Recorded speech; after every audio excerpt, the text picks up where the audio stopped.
Hello everyone, my name is Ashley, and if you're watching this, that means you're interested in learning more about how to conduct a qualitative interview. A qualitative researcher can have their own style when conducting an interview, but there are basic tenets that every researcher should follow in order to prevent any bias or influence on the study. The goal of the qualitative interview is to give space so the participant's voice can be heard. This can be hard if you are a counselor because our goal sometimes is to give feedback and to comment and give reflections. But as a researcher, our goal is actually to get that rich, thick data. So we have to really lean into the discomfort of not giving comments and not giving feedback. That is usually a lot of what we're trained to do. So we really need to take off the hat of the therapist and put on the hat of the researcher. No longer having the goal of making the participant feel heard, but actually to get that rich data that I was talking about earlier. In a few minutes, we're going to be talking to a participant for a study I'm doing on the lived experience of a musician. Really pay attention to some of the things I say to follow up to his comments. Instead of giving feedback or commenting or even really engaging too much with the participant, instead I'm going to just say thank you and move on. If there's maybe an idea of a possible follow-up question I might have, then I'll say that. But really, that's the limitation of what I'm going to be doing. Really, as the qualitative researcher, we are a fly on the wall, really wanting to hear what the participant has to say. So go ahead and come on with me, and we're going to go ahead and meet that participant. Hi, Presley. Hello, Ashley. How are you doing? Doing fine. Thank you so much to agreeing to be part of our study. Mm-hmm. As you know, we are studying musicians in the area, just knowing a little bit about your experience. Mm-hmm. So prior to us sitting down, we already went over the informed consent. Mm-hmm. You've already filled out all the paperwork, and you filled out the demographic questionnaire that we had for you. Mm-hmm. So if you're ready, we can get started. Yes, great. One thing to remind you, if at any point you feel uncomfortable or you're wanting to end the interview early, you can feel free to do that. Sure, no problem. All right, so our first question is, tell me about your journey to becoming a musician. Well, my journey started when I was 7. I was going to piano, and shortly after I moved to United States with my family.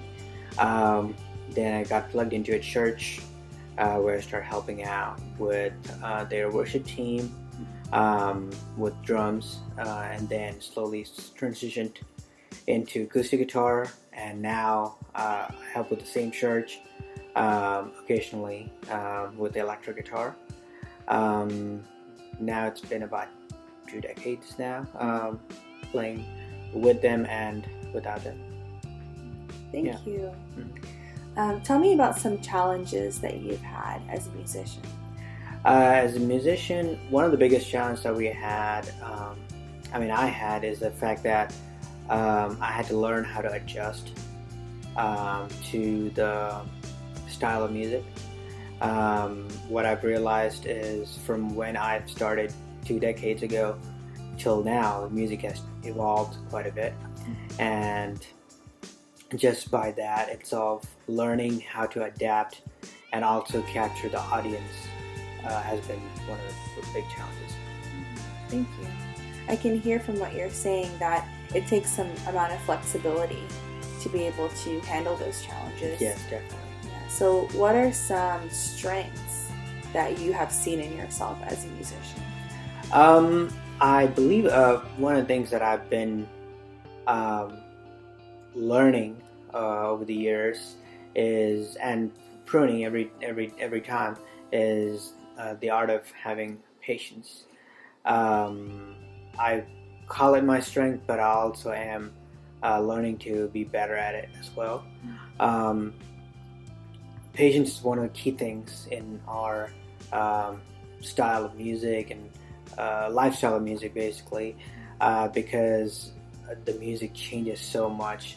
You need to be patient enough to not only practice and learn your material, but also be open to suggestions of changing things, willing to work with other musicians who have newer ideas, and being patient with your teammates and the audience, really, so that you can make something really, really powerful at the end.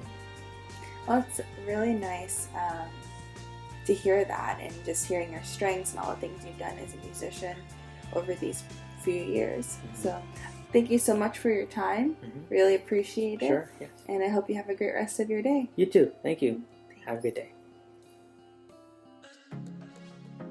All right, so we just finished doing the interview with our participant, and I really hope that you're able to see some of the intricacies of doing a qualitative interview.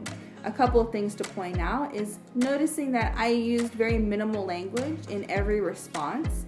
So you should simply say things like thank you or okay after a response.